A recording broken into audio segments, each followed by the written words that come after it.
So thank you for having me. And before I talk about the Cowiche Canyon Conservancy, I really was invited to introduce David James. And so I started at the Cowiche Canyon Conservancy. I had come over from the Nature Conservancy, the biggest land trust conservation organization in the world, to this tiny postage stamp of the Cowiche Canyon Conservancy to take on the role of the full-time executive director, which they hadn't had up until then. And it was only a couple of years after the organization had acquired Snow Mountain Ranch. And Snow Mountain Ranch actually was purchased by the Department of Fish and Wildlife through the Trust for Public Lands, big complex transaction, well beyond the capabilities of the little tiny trail organization that CCC had been at the time.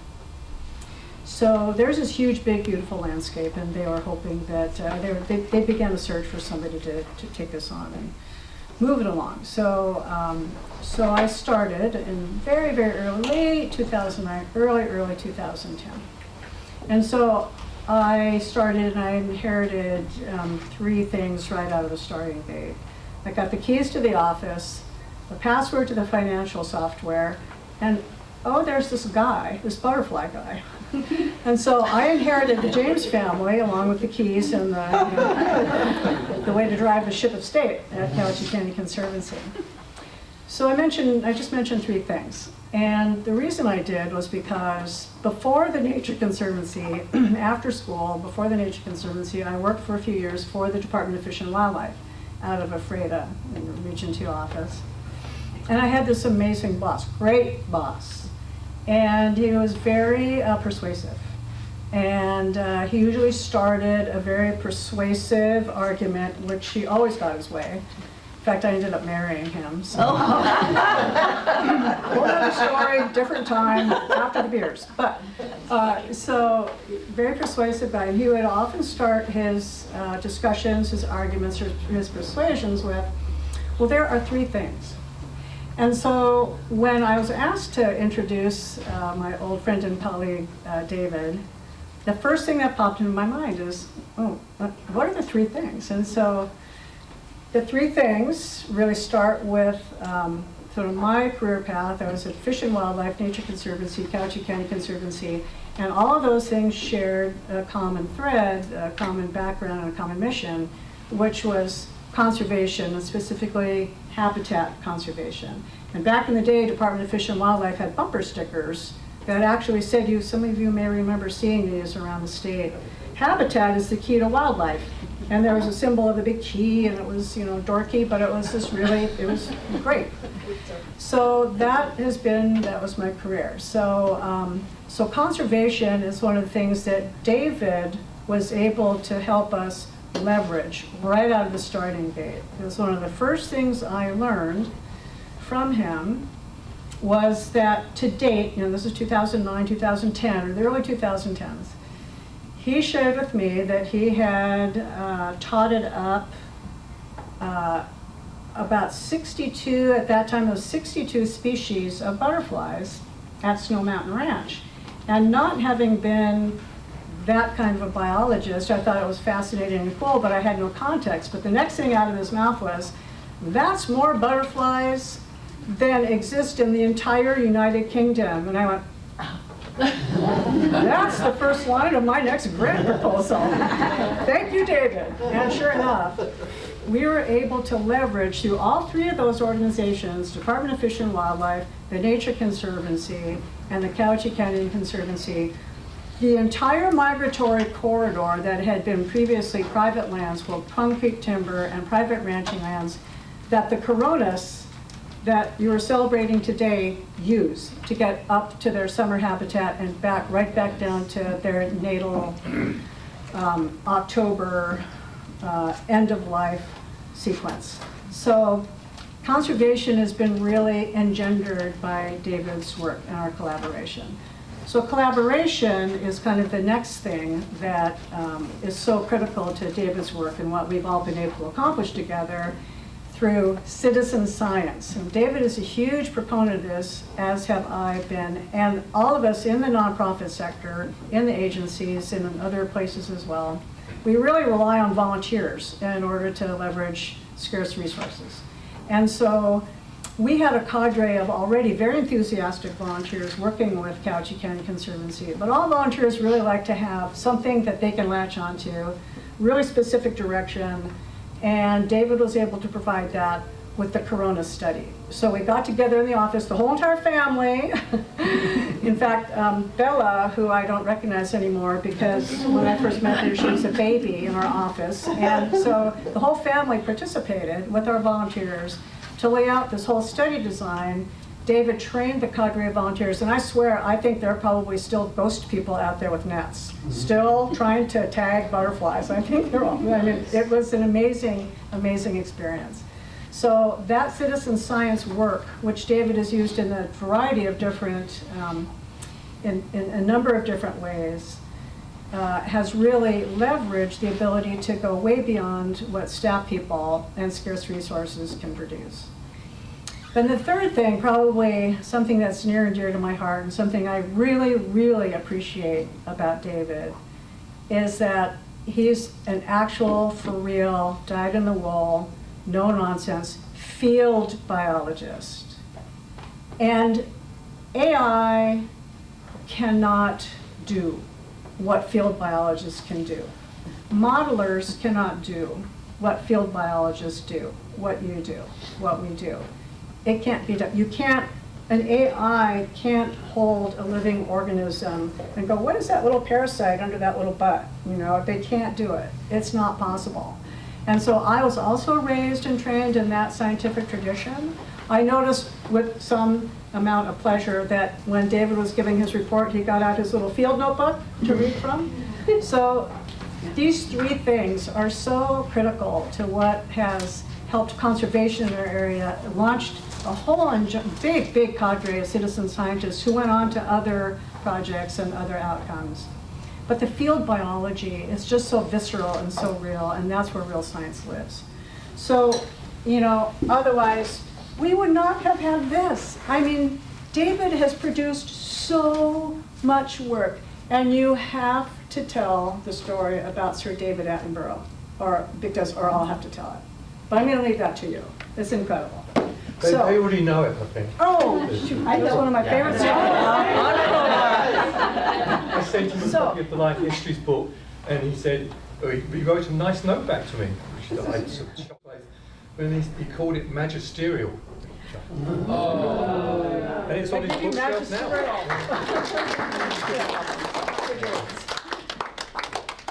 Thank you, Betsy. So David, follow that. Okay.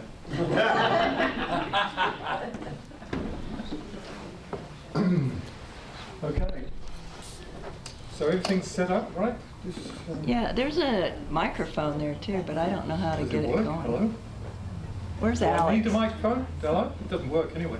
Well, I think we have to turn it on. The speaker is on. Maybe I don't need a microphone, but hello? Hello? Battery working and the mic. Oh, yeah. It says on. Bluetooth? Wired? Did he? I don't know. No, it's not working. I didn't get the instructions. No, you just put it there and left it there. Can you hear me, do you think? Yeah. I mean, as I get through this, my voice right. might fade a bit. Just tell me.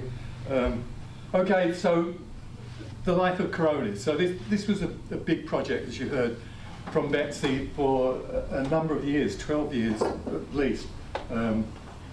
Actually, I'm not in a good position here, Liz, so I can't see my screen and what I'm talking about, so I'm going to have to definitely move and have my back to you, which is not going to be very good. Yeah, well, we could have everybody turn around and you could be here and then, Sorry?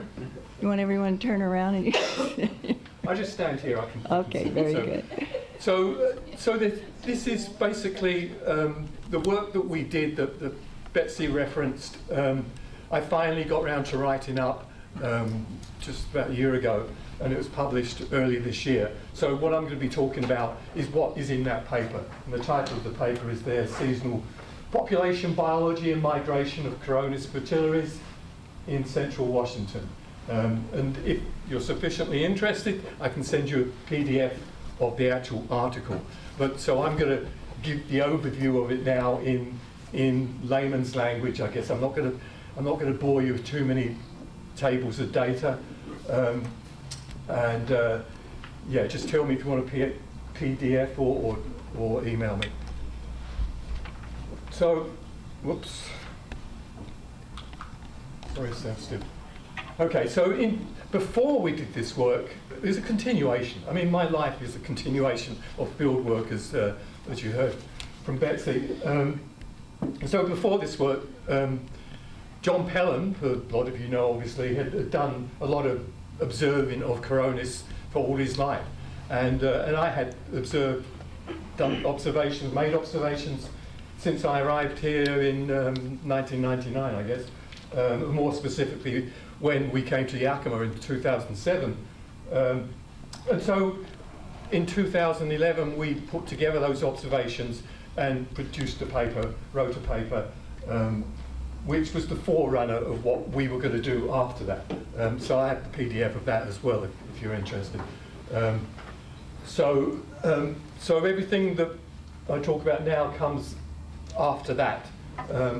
And for 12 years specifically, 2013 to 2024, is the period of time that I'm talking about. And a substantial proportion of the data was collected by members and docents of the Cowiche Canyon Conservancy, as Betsy told you. Both at Snow Mountain Ranch, where we were today, so it's kind of appropriate we were there today in a way. That canyon was the seat of our research, I guess. Most of the observations took place there. That's where Coronis was most abundant, in that canyon. And also another parcel of land which we call the North Fork of the Cowiche River, which I'll talk more about when I get to it in the talk. But that's also part CCC, Cowiche Canyon Conservancy land. And it's on the migration route of Coronis, so that's where that figures in. So the studies focused on development, immature development, larval development, phenology, which is the timing of things, emergence,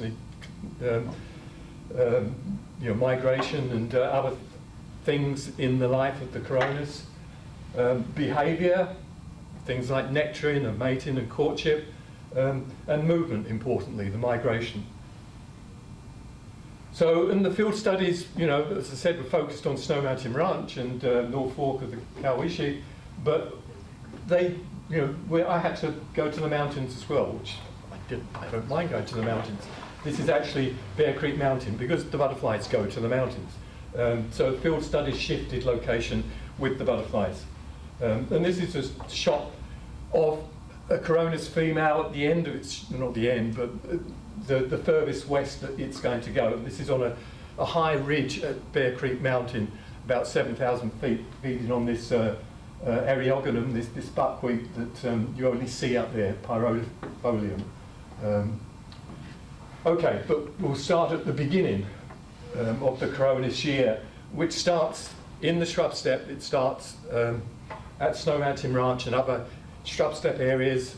And this scene here on the slide looks like February, but in this particular year, which is 2019, it's actually March, mid-March. So this was a late year for snow.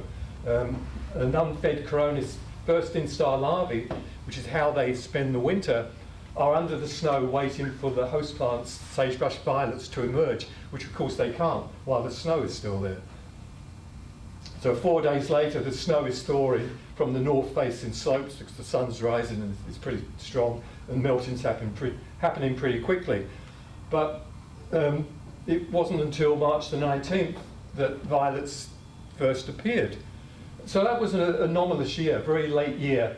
And in contrast, 2015, 4 years earlier, this picture was taken on March the 10th.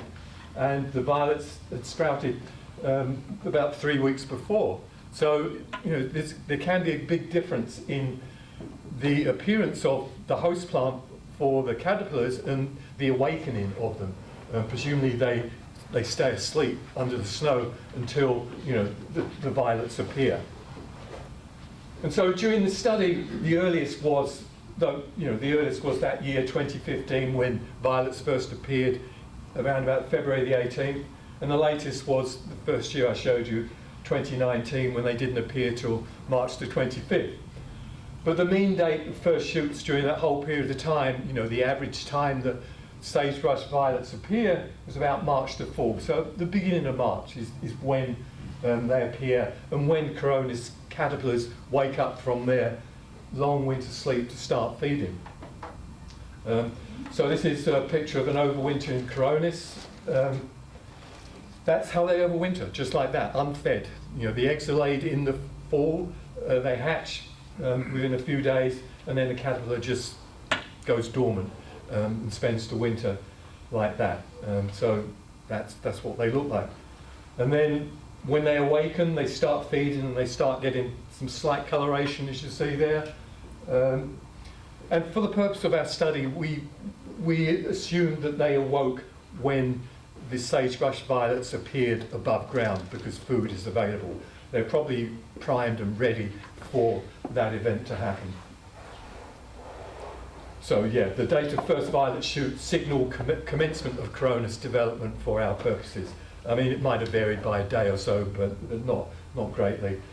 And the first sighting of an adult Coronis, you know, once the development had occurred, signalled the end of the development period once we saw the first Coronis flying.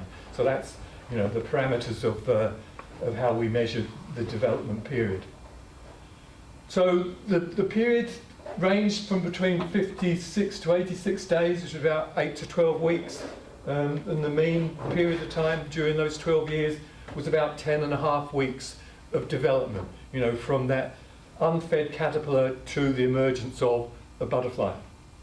The date of first adult ranged between April 29th and May the 30th. So there's a, you know, month difference in first emergence.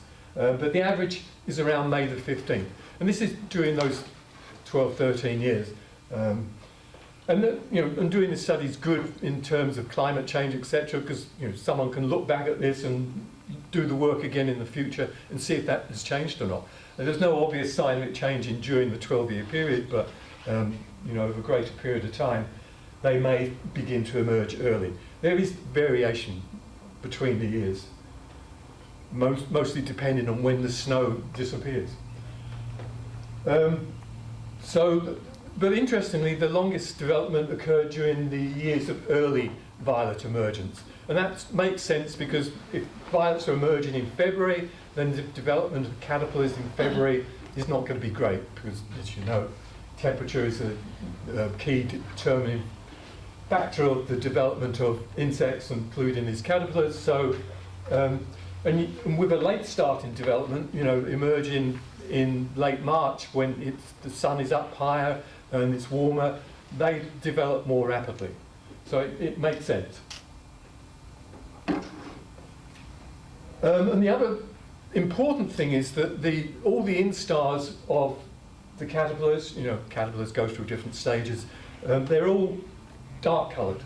And that's important because that's an adaptation to absorbing heat, because they depend upon the heat to develop.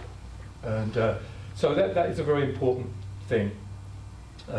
Good absorption of heat, raising the body temperature and accelerating development. They are very hard to find. I've spent many hours looking for Coronis caterpillars, fritillary caterpillars generally. And Dave Nunnally, as you all know, is a great finder of caterpillars, has also tried to find them, has rarely found them. I mean, I found a couple occasionally, but look, it's not easy to go out looking for them. So we believe they're mostly nocturnal feeders, and during the day they probably hide under rocks or under debris out of the way, which makes sense. But maybe they do bask. They probably alternate. They need to get the heat. They need to increase their body temperature so they can develop faster. But being under a rock is pretty warm in the shrub steppe in the spring, as you'll see in a minute. And that's the 6 instar larvae, again, very dark. So these caterpillars have 6 instars. Most butterflies have 5, but these have 6. And there's the chrysalis or pupa, probably formed close to ground. We found rocks with the remains of pupae hanging from them, so they're going to pupate close to the ground. This is my second daughter, Rhiannon. A long time ago, I can't remember how many years. Does she look like 8 years old? I don't know. But she's pointing, I remember that day, we were out walking and came across quite a few newly emerged Coronis. So that she's pointing to one there.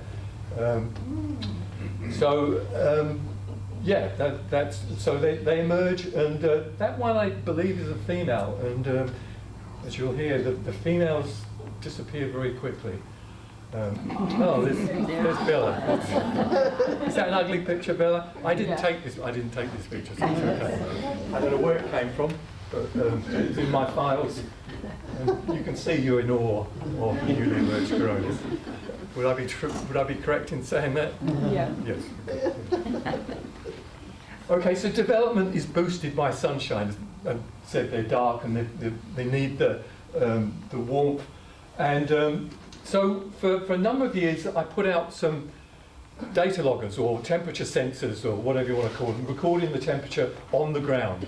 I think the loggers were put under a rock, that's right, which is where I figured the Coronis larvae were most of the time, hiding. And we found, on average, the temperatures were 1.3 to 6 degrees Fahrenheit greater than the ambient temperature around that you record, meteorologically. So there's an advantage to being on the ground and under rocks because you've got more warmth. And this was particularly prominent on the sunny days, and it was, throughout that period of time, it was between 57 to 84% of days were sunny. We're not on the west side, we're on the east side, so we do have a lot of sun most springs, vary from season to season, of course, but some years, 84% of the time, it's sunny, which is an advantage for Coronis in completing their development quickly. I continued leaving the data loggers out there to see what the summer temperatures were like, and they went up to 132 degrees, and the maximum, the daily mean maximum was 111. So this is important because this is the reason why the butterfly leaves, because laying their eggs there and having young larvae is not going to work because they're going to get fried, and also the host plant doesn't survive either, senesces. So it's a good enough reason to leave because the food is gone and the temperatures are just out of this world. So after eclosion, Coronis butterflies remain at places like Snow Mountain Ranch for a period of time which ranges from between 31 to 54 days. And that's about 6 weeks. The average was about 40 days, about 6 weeks. So they're there for a fair period of time after emergence. But it's mostly males. But I'll get onto it in a minute. So during that period of time is when the CCC members and docents collected the data on population size, sex ratio, flight activity, courtship, mating, nectaring, all these things at Snow Mountain Ranch, most of them in the canyon that we were at today, during May to June 2013 to 2017. They were very keen. I mean, like Betsy said, they were focused and wanted to do this, and I was thrilled that they were just so motivated. And when we said we need some people to go to the North Fork of the Cowiche, there were plenty of volunteers to do that, to go to a different site as well. So it was fantastic, and I am a big supporter of community scientists, and in fact, a lot of my work, my research generally on monarchs and other things, has been done by citizen scientists, famously the inmates at the Walla Walla prison, which you all know about. And that's, that's greatly helped with my research because I haven't had to seek funding for it. You know, maybe cheapskate, I don't know, but it's a great way of doing it, and it brings something to the people involved, the inmates particularly. You know, they were very thankful for doing what they were doing, and you know about that, of course, as well, because it's a big thing, and it gives them purpose, the inmates. So yeah, it's great to have motivated, interested community scientist people helping you, and it's going to be a bigger thing in the future too. It's not going away. There's plenty of opportunities if you want to be part of citizen science. So the abundance, and we measured abundance because we were tagging, and I don't get to tag until right to the end of this talk, but because we were tagging, we were catching the butterflies. So we used the numbers that we caught each year. The effort each year was pretty similar, and so you know it's not the best way of measuring abundance, but it gives you an idea. And so it ranged from low years, like this year currently is a low year. If we went out doing the work this year, we'd probably catch something like 80 butterflies, because I've been there in the past few weeks, and they're there, just a few dozen here and there, but not hundreds like we found in 2014, 807. And the average during those years that the docents were working 2013 to 2017 was about 500. So, and that's, as I said, mostly in that canyon. So that's a lot of butterflies. And if you extrapolate that out across the shrub steppe landscape, we don't know they're all as abundant as they are Snow Mountain Ranch, but assuming they are, then that's a lot of butterflies, a lot of Coronis fritillaries. So yeah, in some years, high abundance, extreme high abundance at Snow Mountain Ranch. This more recent, this is June 15th, 2023. I was on my own for a 3-hour walk, and I counted 2,037 in my little notebook, Betsy. Lots of little hatch marks and everything. 2,037. Wow. I can scarcely believe it myself, but and it's just 3 hours. So that gives you an idea of how abundant they can be in this area at times in some years. So sex ratio, male 95%. And females barely 5%. This was during that CCC period again, and that comes from more than 3,000 individuals. So obviously, anyone knows about biology, it's not a 95% sex ratio. It's more like 50-50. And I've read Coronis, for the book years ago, and it is about 50-50. So we're not finding the females. The females are hiding, or they're not there. And that was one of the questions and intriguing conundrums we had at the time.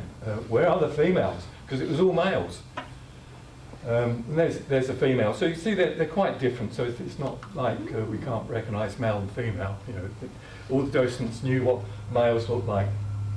And the females, we did find a few, obviously, but not commonly. Mostly when we found females, they were in the act of mating.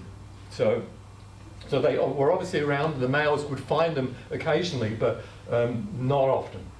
And so that male bias sex ratio did not reflect the real sex ratio. So where are the females was our question. The males didn't know either, because often this is a picture of a male flying around the sagebrush violet area looking for females. And we see that a lot. They were, the lucky few would find a newly emerged female, like Rhiannon and I did that day in the picture I showed you. But most of them didn't find them. So they were searching. So where are the females? There's a lucky male that caught a female. In all the years that I've been looking at Coronis, it's like maybe 2 hands worth of mating observations at that period of time. It certainly doesn't appear to happen very often. The females seem to leave. So do they get an early start on migration, leaving the males to nectar and mud? That is probably what does happen. they just get out of dodge very quickly. As soon as they eclose, they're off and just heading out. I've also, this Coronis story doesn't finish because I've also done work on the physiology of the butterflies, and I haven't written that up yet. That's the next paper to write, looking at the fat content of individuals and the reproductive status. And the females emerge with a good amount of energy reserves already. So they probably don't need to actually feed on nectar to leave.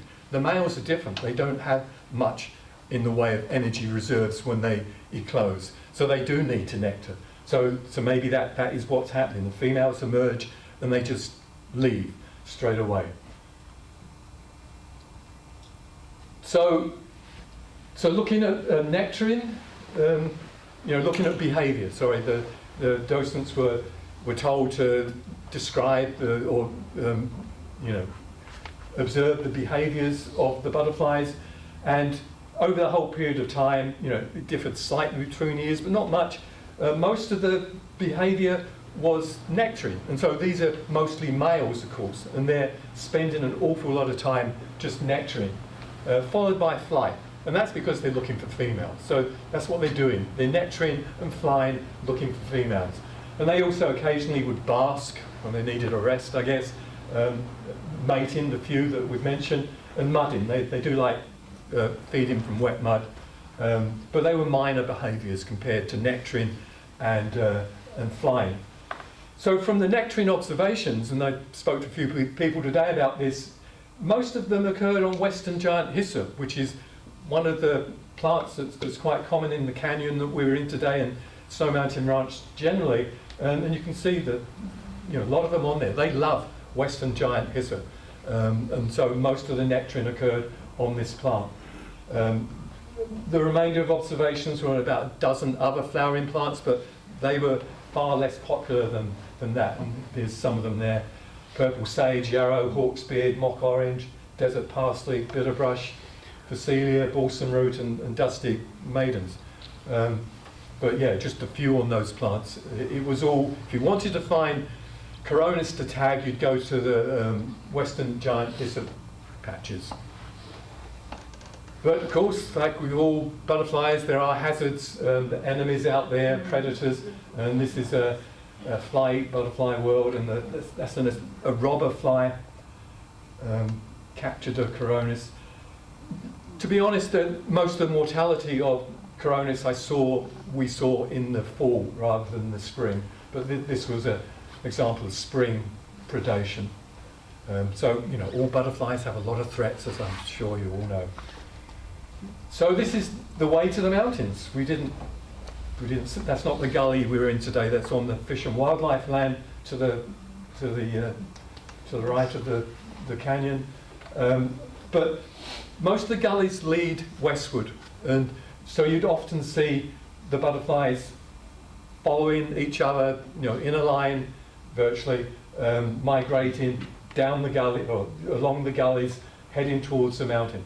So on June the 3rd, 2023, I think at this location, I counted them at the rate of about 108 per hour. If you just stand in one spot and just count them as they go past. So it's observable migration, a bit like monarchs used to be in the eastern US. In the autumn you could see them just going. You probably still can in the east, but not in the west. You can't see that. So yes, they're definitely heading out, and after a while, the males get the message. They realise the females aren't here, or maybe it's the heat, but they get the message, and they begin tracking towards the mountains, probably thinking, I bet the females have gone that way. So the other site I mentioned,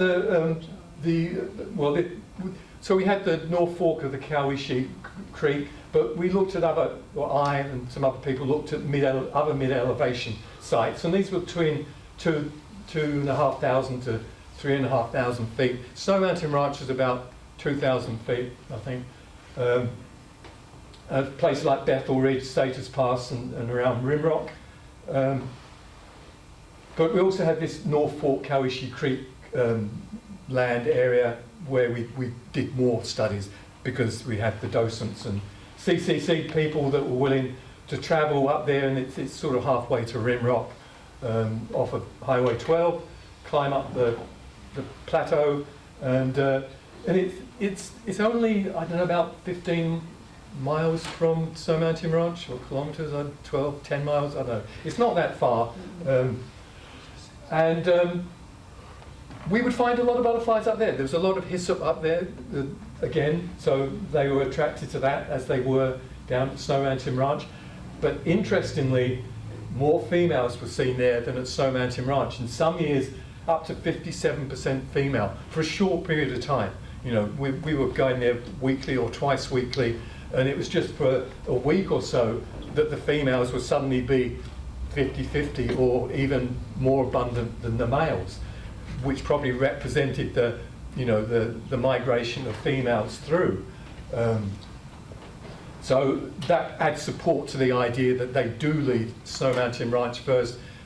We don't detect 50-50 at Snow Mountain Ranch because they leave before we can make that assessment. So that's a good theory at the moment, that they do actually leave Snow Mountain Ranch first to escape the heat, but probably more likely to escape the males, because they're not interested in, you know, getting back to the physiological side of things. They emerge in reproductive dormancy or diapause. They're not reproductive at all. They don't have ovaries that are developing. That's why they have the fat body. So they're not interested in sex or laying eggs or anything. And so the last thing that they want to do is be harassed by males. So it all makes sense. So most nectarine at North Fork, Cowiche Canyon, Cowiche Creek, also on Western Great Hyssop. And I only recently discovered, Betsy, this isn't that common a plant, is it? This species is fairly localized to this area, right? So it's, you know, I always thought it was an abundant plant everywhere, but no, you know, it might be an integral part of the whole system here. You know, Coronis using it so heavily, so it's, you know, something we need to look after, just like we need to look after the sagebrush violets. So this is the destination, the high cascade. So that's where they are migrating to. They're going upslope to the high cascades. Don't really know if they do it all in one flight. They probably don't, because when they're leaving, the high cascades are still snow covered and there's probably not much nectar there. So maybe they slow down a bit. They're probably following the nectar, you know, as it appears. As you go to high elevation, then they take advantage of it. But this is where they are by the time July comes around, and August. This is where they are at that time. And this is another shot of Bear Creek Mountain, which is one of our favourite places. Bear Creek Mountain Meadows. So I did this work up there because there's so often 9 out of the 12 years we went up there. And in those years, we'd see between 11 and 75 in 3 or 4 hours of being there. And the percentage of females varied between, you know, not many to 100%, all females. So, but most years it was dominated by females. But other years there were quite a few males. Courtship and mating were observed more commonly there. Females were giving in a bit more then, I guess. The males that were there were in poor condition, and I put the word frenetic there that I'm going to use more, because that describes their activity, both up until the point of getting there, but also being there and then coming back. They're just, you know, they're just flying around, wearing themselves out, expending their energy, trying to find a female, and that's what they're doing. Whereas the females up there, again, were in good condition, and they were sedate. They were hiding most of the time. We mostly see females early in the day or late in the day nectaring as well. They'd come out to nectar and then disappear. Whereas the males would be flying around the meadow, just, you know, doing what they do at Snow Mountain Ranch, just looking for females as they do. Whereas the females were still hiding this time. They hadn't left the place, they're just actually hiding and doing a pretty good job. I mean, but we did see more mating there.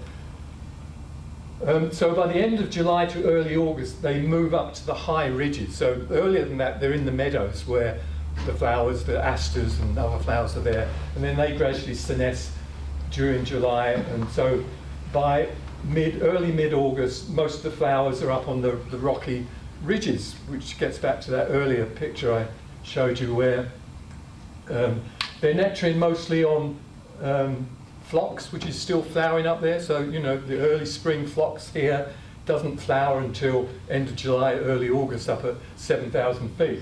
But also Eriogonum pyrodifolium is an important nectar source up there, and that's a female in the middle getting her nectar fix.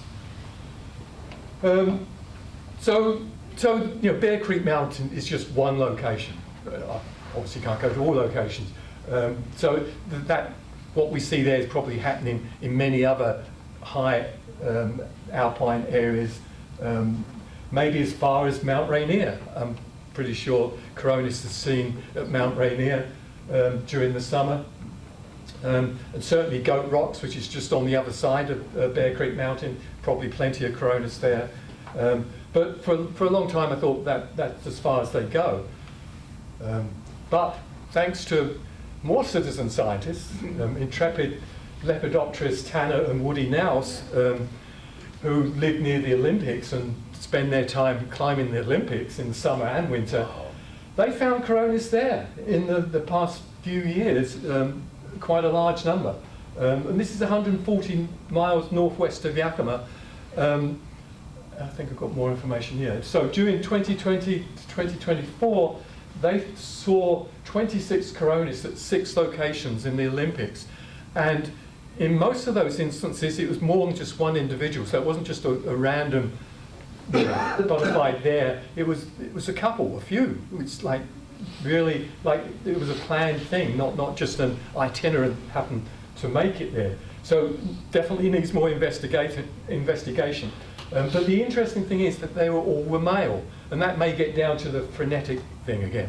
You know, frenetic overshoot. They're just flying and looking for the females, and before they know it, they're flying over Seattle and into the Olympic Mountains. But maybe the females are there. I mean, Tanner and Woody will no doubt be looking every year to see if they can find a female as well.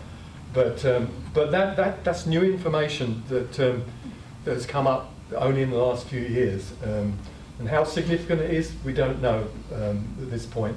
Not very significant if it's just the males, obviously. And as you'll hear, the males have trouble getting back to the shrub steppe. So if they're going to try and get back from the Olympics, I don't give their chances much credence. So back at Bear Creek Mountain, so towards the end of August, 26th, 21st, there was a couple of years where we observed females actually flying east fast and low, definitely migrating. I mean, you can tell when a butterfly is migrating when it's moving fast and low, and often others are following it. Meanwhile, the males were blissfully unaware up at the ridge, feeding on the nectar. So it's like the males are one step behind all the time, throughout the whole life cycle, and it doesn't end well for them. So the eastward migration the eastward fall migration to the shrub steppe starts around mid to late August. And it doesn't take very long. They do get back pretty quick. Probably within 7 to 10 days, maybe 2 weeks. We haven't been able to measure that, obviously. And the migrating populations are usually dominated by females, so that's an important thing. Again, well, that's, as I just said, the males have been left behind, but eventually they do realise and join the migration. So this is, I have to read this now. The life of a male Coronis. To recap, I guess, I close earlier than the girls. I have a frenetic spring nectarine seeking girls and mating. I get left behind in the shrub steppe, frenetic migration to catch up. If I make it to the mountain paradise and continue my frenetic activity, I think they just relax. If I don't die in paradise, I frenetically follow the girls home. If I don't die from exhaustion on the migration, because my fat reserves are very low, which I know because I've checked, I'll be one of the very few that make it back to the shrub steppe.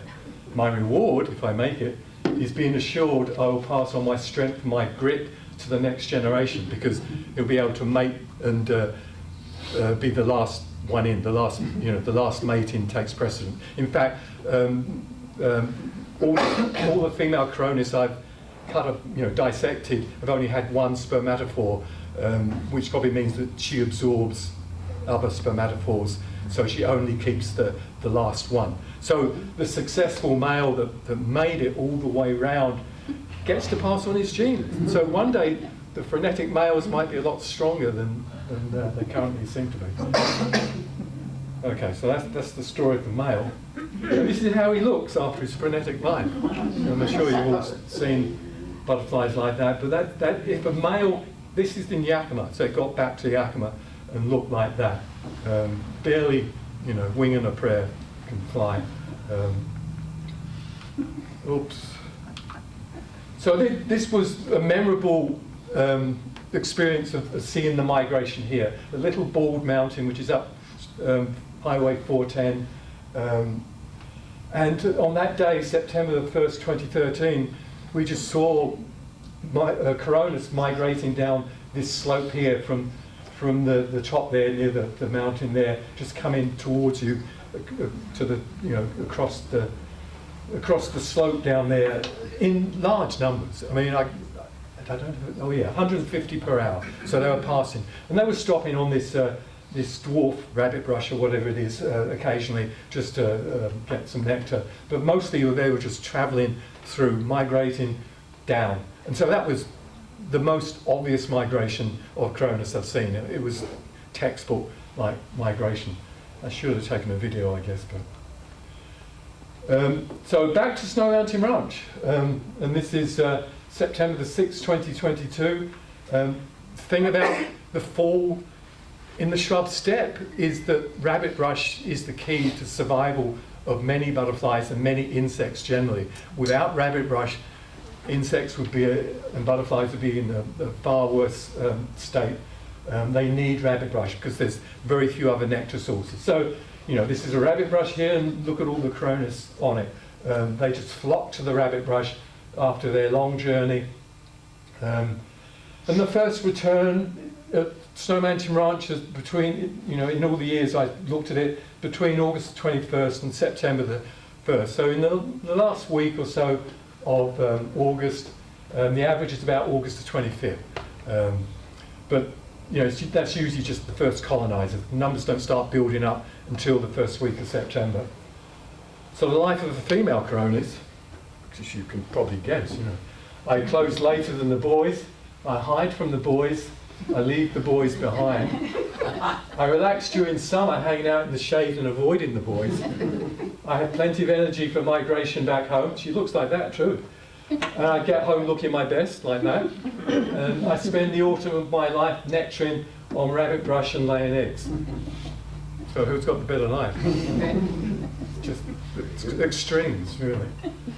So there's a female in September showing the peacefulness of her life. She just, compared to the male that you saw, there's no comparison. And sometimes even into October they look like. So it's even when they're, nectaring and avoiding the predators and avoiding the one or two males that might be there, they end up looking like that. So. David? Yeah. Could you give us a couple of field pointers for telling the two genders apart most easily? This is Caitlin's spear, not mine. Well, I mean, actually, it's this a is a good good picture step. for that. You see how pale, I guess the submarginal spots are? Yeah. Really, really pale. That's classic on females of several fritillaries actually, but Coronis is really obvious. And the margin also tends to be a lot darker and wider. So, Okay. yeah. Seems like the margin's gone for the males. Yeah, the margin is pretty thin, and overall the males just have a little more of a delicate, like the black markings are a little more delicate looking, they're just not quite as thick. Okay. What would you see ventrally, say? Partly, you'll notice the shape of the wings ventrally, so the females will have a lot broader hind wing. The males are like almost perfectly round or kind of squarish, whereas the females are a little bit more oblong and larger. And the female bodies are also more stout than the male Yeah, bodies, yeah. so Look at the body. their Yeah. morph is really different. I guess in the fall it's easy to tell, right? Yeah. Yeah. Condition. Okay, so this is a male that's looking a bit better than the other male back in September the 1st, 2022. A rare male showing the hard life he had, but he still had energy and purpose, and his body actually looks pretty good. It looks like he's got fat in his body, so maybe he's one of the few that had good energy reserves. So a few do get through, a few, and it is only a few. I've got the number here somewhere in a minute.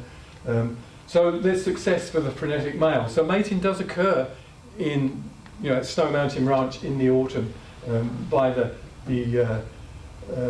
few males that get there. So in all those years, for 12 years, only 5 full matings were observed. So it gives an indication of how Wow. unusual it is. But that male will be passing on his genes. So numbers. So we talked about the large numbers in the spring. In the autumn, it's just as good. Maybe it looks visually better because they're all on the rabbit brush. And there can be huge numbers, up to 500 per hour. I've counted there, and that's just walking past rabbit brushes, and guesstimating, estimating, counting, whatever you want to do. Doing your best to count all the butterflies on rabbit brush, and doing it weekly and consistently. I get up to 500 per hour. The average is about 150, which is a lot. So a lot of, and they're all females, of course, as was said. 99% female. So a lot do survive and make it back. But they have a lot of hazards again. The ambush bug is which is that yellow thing at the top. It's a bug, a true bug that sits in the flowers and preys on pollinators, basically. And it is able to grab hold of a Coronis and chew away at the head. So danger lurks, and there's a better shot there probably of an ambush bug grabbing hold of a Coronis. And then there's quite a few praying mantids at Snow Mountain Ranch now too, that hang out in the rabbit brush blooms. They've learned that's a good place to hang out and catch butterflies like Coronis. And even wasps, lots of wasps in the autumn. So in the autumn, there's a lot more predators around, so the hazards are greater at that time. So when they're not nectaring, the Coronis females are spending time in the upland areas where the sagebrush violets occur.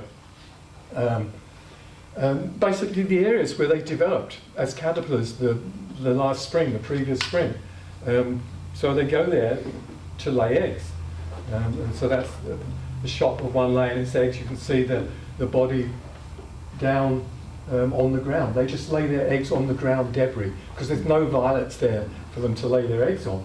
But there must have been violets there. They know that violets were there. How do they know? They must be responding to odours or volatiles from the dead violets. They presumably can smell the presence of violets because they wouldn't be laying their eggs in an area that didn't have violets. So they know what they're doing. That would be a nice experiment for somebody to work out the actual cue that they're using to lay, to choose the position that they do. So October the 19th, so they persist all through September and through a good part of October. And some females retain their vibrancy right until the end. I think the last date is October the 20th. So this is right near the end, and she still looks good. But not all females are the same. Some just fade away gracefully. And sometimes you can go there in mid-October, and the butterflies are just they're flying so slow, like I can't think of a slow butterfly. A very slow butterfly that can hardly, very unlike the butterflies that occur in the spring when they're dashing around. So they just get weak, and but dead individuals that I've picked up and looked at, but still got a few eggs left. So, feeding on rabbit brush allows them to continue producing eggs throughout that time. So that's another secret of their success, probably, the fact that they can produce, I don't know how many eggs they can produce. That would be another interesting study. But they must produce a lot during that period of time. They're just feeding and adding to their egg, their ovaries, and keep laying right until the very end. Because it doesn't really matter, because the caterpillars are just going to hatch and just go dormant for the winter, which is the end of the story. So the final sightings ranged from 1 year, September the 26th, that was a year where there wasn't many flying, to October the 20th. And October 20th has been the date the last 2 years. I don't know if that's a trend towards lasting longer. It's possible. Our autumns are getting warmer and nicer and lasting longer. So, the butterflies, if the rabbit brush is still blooming, and it is still blooming on October the 20th. It's almost gone, but it's still there. It could hang on. I think it hangs on for another week or so. So there's another. At the moment they could hang on for another week. But at the moment, October 20th is the last date. The average last date is about October 9th. So, but it's good to be able to go to Snow Mountain Ranch in October and actually see butterflies, right until the end of the month. So that's something to think about. If you're on the west side, you can come in October and see butterflies at Snow Mountain Ranch. And make a donation to Cowiche Canyon Conservancy. So the adult longevity from eclosion to death is about 128, well, during that period of study, 128 to 164 days, which is about 4.6 to 5.9 months. So it's a long-lived butterfly, almost 6 months. The average is about just over 5 months. So, it's not quite the monarch or mourning cloak or some of the overwinterers, but for a summer butterfly, it's one of the longest lived, actually. So, yeah. Okay, so just backtracking a little bit to the little tagging experiment we did. We wondered if we could track the track Coronis like monarchs, since that's what I do in my spare time. So we decided this is a prototype tag. This was actually made by the prisoners. It's a bit large. It was in the first year of monarchs, and I guess I didn't give them the right size or something, but I had a lot of tags we had to use. And the monarchs can cope with that size tag. We actually got recoveries with those tags. But we didn't. This is a prototype. We soon shifted to monarch watch tags, which are slightly smaller, and they're the ones we use for monarchs. And so we tagged a lot. We tagged 3,529 docents at Cowiche Canyon Conservancy in that time, and so that was great. I thought, wow, we must get a recovery, but we didn't. We had notices up at trailheads throughout the mountains, and people would just look at it probably and you'd see these, Coronis Fritillaries and probably don't take much notice. If they'd seen a monarch, they probably would have taken notice, but maybe not Coronis. There you are, Betsy, with your net. So we did 2,500 at Snow Mountain Ranch at the mid-elevation sites, mostly North Fork, nearly 900, and high elevation sites, not so many, because it's just me doing it, 130. And they were all ventral hind wing tagged. When you hold the butterfly in the hind wing there, we tagged that. Except for the high elevation ones that I did, so I wanted to, in case someone saw one with a tag and it wasn't on the hind wing, it was on the forewing, we'd know it had come from the mountains. As it turned out, that was a good idea. So I tagged them on the forewings in the mountains. And they're the smaller tags that we used between 2014 and 2017. So the top ones are forewing tag, dorsal, and the bottom one's ventral hind wing tag, which the majority of the ones, the shrub steppe, were tagged as. And there's me leading a tagging group, and there's Jasmine next to me, who's my eldest daughter, who's a proclaimed non-scientist, never wanted to be a scientist. She's now a Bachelor of Science in Geology. She graduated last week. So They're going to graduate school. yeah, she's going to graduate school to do her master's, so she's going to become a scientist, which is Cool. something Tonya and I never believed would happen. So David, Uh, David, Yes. This may be a sneak preview for your paper about the physiology, but I was surprised at the difference between females and males when they closed in the fat content, and I didn't really understand that. I was wondering. Well, I mean, the females are presumably, I mean, it's like the monarch too. The females show dormancy more than the males for some reason. You know, they go into dormancy quicker and faster than the males do, and the males are easily taken out of dormancy.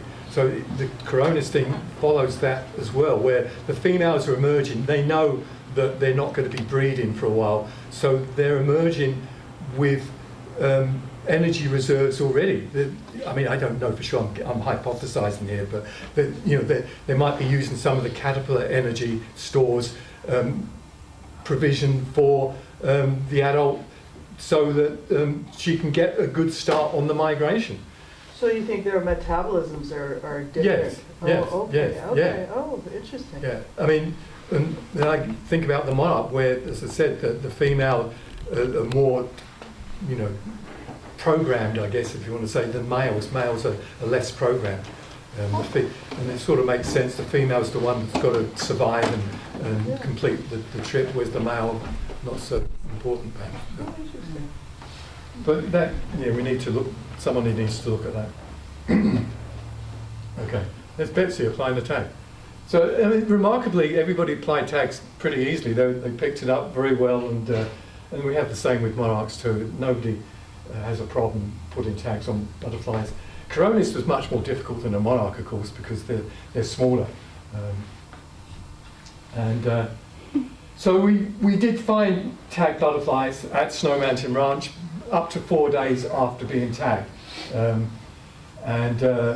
But no butterflies tagged in the lowland areas were ever found anywhere else. Why? Well, there's vast numbers of Coronis. You know, I've told you about the numbers that we've seen Snow Mountain Ranch. If there's those sort of numbers at Tannum and, you know, all along the different shrub steppe areas, Satus Pass is also another big area for Coronis. Then, you know, our number of tags is still not going to be very big amongst the big pool of Coronis up in the mountains. And people are not going to, Coronis does not attract the attention of people like the monarch does. You know, there's some people now that do look, but you know, it's not, you know, we would have had to be very lucky for someone to find a tagged monarch. And also being on the ventral hind wing, if it's nectarine on a flower, when most people see Coronis, you can't see the hind wing. So, unless it's got its wings up like that. So anyway, we don't know the reason why, but I'm pretty sure it didn't hinder their flight. I mean, I'm pretty sure, you know, the tags weren't a problem for the butterflies to cope with, but we don't know that for sure, I guess. Although we do know this. So this is the one minor success from the tagging program. A 4-winged tagged monarch that was tagged at Bear Creek Mountain, I tagged, was found in a Yakima garden on September the 17th in 2015. So in that year, I tagged 69 butterflies at Bear Creek Mountain. So they were the only 4-winged tagged monarchs. So it had to have been one of those butterflies that was found in the garden. But unfortunately, no photo was taken. Do you remember the guy now? I don't remember who it was, but he knew about our program. He might have all been a member of Cowiche Canyon Conservancy. He certainly was aware, and he convinced me that he knew what he was looking at, but he didn't take a picture. So we have no proof, but his testimony is good, and I'm pretty sure he saw a tagged butterfly in his garden, which must have been from Bear Creek Mountain, which means it's proof that the tagged one flew all the way back to Yakima with a tag. Is there a typo in that? That says Coronis? not monarch. Oh, well, you know, I was still working on this last night. Oh, Just make sure for next time. Sorry, yeah. I got monarchs on the brain, yeah. Is there a reason why the tags are marked with monarch? Yeah, because they're all, it's got my email address on. So if someone had found the tag, I would have been emailed. And we didn't go to the expense of having Coronis written on, but it doesn't really matter. Most people think every butterfly is a monarch anyway. I thought that you were going to say that was you. Yeah, I could have done that, yeah. So yeah, this is the end now. Thank you for listening. Coronis has a remarkable seasonal strategy for surviving the hot and desiccating shrub steppe. You know, a lot of fritillaries don't do this. I mean, this is the only local fritillary that does this. There may be one in Montana that does this as well, but no one's investigated it. Don't really know what the Coronis does in the rest of its range in Oregon. But they're often, if you look at iNaturalist, they're always in the highland areas in the summer, even not in this state. So it's probably more than just central Washington. So yeah, it's a strategy. I mean, other fritillaries do different things. Some go into dormancy during the summer where the females just hang out and don't lay their eggs, wait till the conditions improve in the autumn. But this is the alternative, is to just fly away and have fun in the mountains and then come back. So yeah, the physiology I mentioned earlier, I will be writing a paper on that soon, hopefully, when I get the data sorted out. And then there's a few other examples of altitudinal migration. So this is an altitudinal migration, obviously, going up and down the mountains. And most of the examples are in the western US, funnily enough. And California tortoiseshells is a good example where, and they're often seen, like this is a picture I got from YouTube or somewhere, of a mountaineer taking this picture. And every year we get reports of mountaineers at the top of mountains saying, oh, there's monarchs flying, and this is true, they call them monarchs flying over the mountains. There's thousands of monarchs flying. And you know straight away they're talking about California tortoiseshells. So they, yeah, I mean, they fly up the mountains to feed on ceanothus, and then next generation goes to the peaks and they start flying south in August. It's another butterfly that we don't know much about, the details like we now do about Coronis, that someone needs to look at. I wanted 2 years ago, never got around to it, but it would have some sort of similar strategy. So another local one that I'm convinced does a very similar thing is Milbert's tortoiseshell, which is a shrub steppe butterfly in the spring, overwinters in the shrub steppe. I know of a couple of overwintering locations here that I can go to every year in March, and they emerge from the rocks. They're sitting on the rocks. And I've gone back in the fall to see if they're there in the fall before they hide in the rocks. Never find them. It's like they must, so I'm getting ahead of myself, but so they go up into the mountains in the summer, in the spring and summer. And we were going to go to Rimrock tomorrow and see caterpillars and Milbert's tortoiseshells on nettles, which is the second generation. You know, shrub steppe butterflies are flowing up to Rimrock and producing another generation of the good conditioned nettles there, and then they fly further up probably for the next generation, and then they come back, we think. The hypothesis, we don't know for sure, but it sure seems like that because they overwinter in the shrub steppe.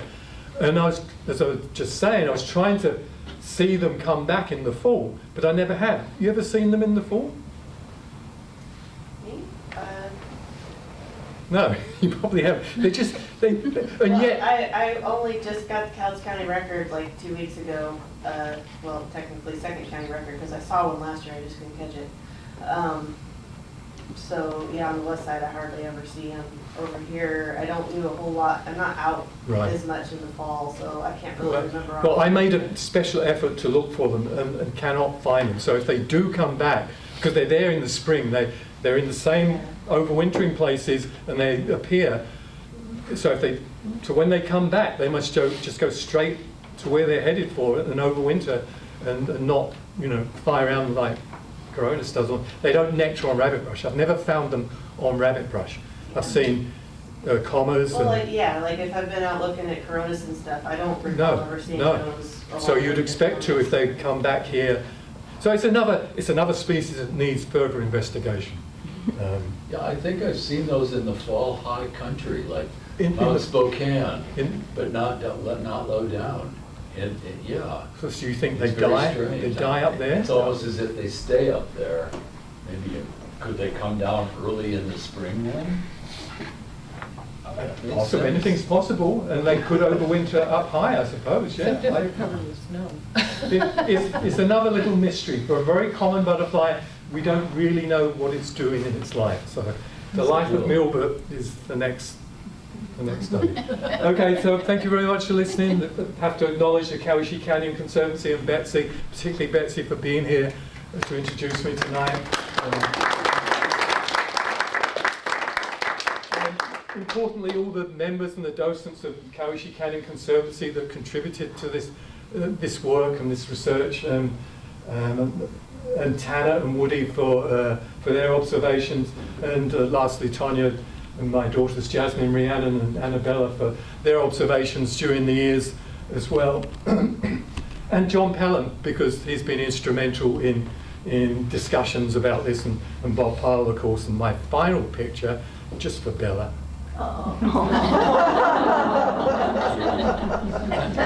One of my favourite pictures, I think. I sent it to John the other day, and he was touched by it, I think he wanted to be here. He actually sent me an email with messages for Jasmine, Rhiannon and Annabella that I have to give you, because I'm sure he wanted to be here. Yeah, great memories of that time. Do you remember that, Bella? Yeah. You did. Thank you very. Oh, is there any questions? Looking at the importance of the rabbit brush in the fall and some of these really large range flyers that have occurred in certain places, how long does it take for rabbit brush to recover? Good question. I don't know. And how could that have an effect on Yeah. all the fall nectar? Yeah, it would do.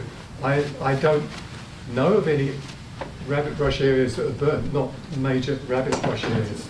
Unfortunately, Rabbit brush and sagebrush, a lot of times, like in the Tri-Cities area, occupy the same areas, and Yeah. rabbit brush comes back the next year. it does. Yeah. Ah, Yeah. well, that's good to know. It's- Whereas sagebrush doesn't, obviously. It doesn't No. come back for decades. That's good. Yeah. Thank you. So rabbit brush is very resilient. Good. I didn't know that. Yeah.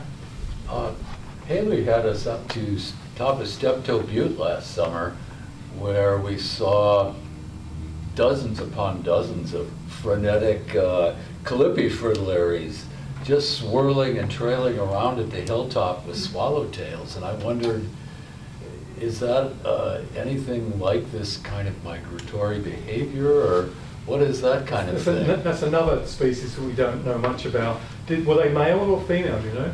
They're There male. were both, mostly males, but some females. Ill-chopping, yeah. Yeah. No, I'm convinced that Cowiche does a similar strategy, because I witnessed a migration downhill in the autumn of Cowiche. I sampled them and they were Cowiche. They were all coming. This was near Blewett Pass, somewhere over there. Wow. And but I told John about that, and he said, no. That's about it. He doesn't believe they do. But people in Canada, I think, do believe that. I might be getting that wrong. But so that's something else. I'd like to look into that, whether Cowiche does or not. So that's the interesting observation of yours. That's fine. there. Yeah. Yeah. Are we gonna do that trip next summer? When it's open, yeah. All right. Yeah, because a lot of Steptoe is not state park. If you look at the map, they have the corridors, but like we get to sample outside of the special areas on the Atlas Coast, because it's different, Okay. differently managed. Hmm. Okay, well, there's no more questions. Thank you very much. Have you ever tried to look at what percentage of females might be unmated in the shrub steppe in the fall?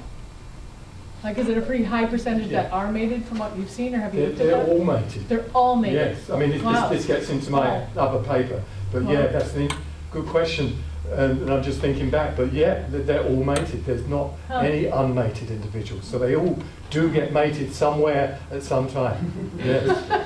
Good question. Yeah.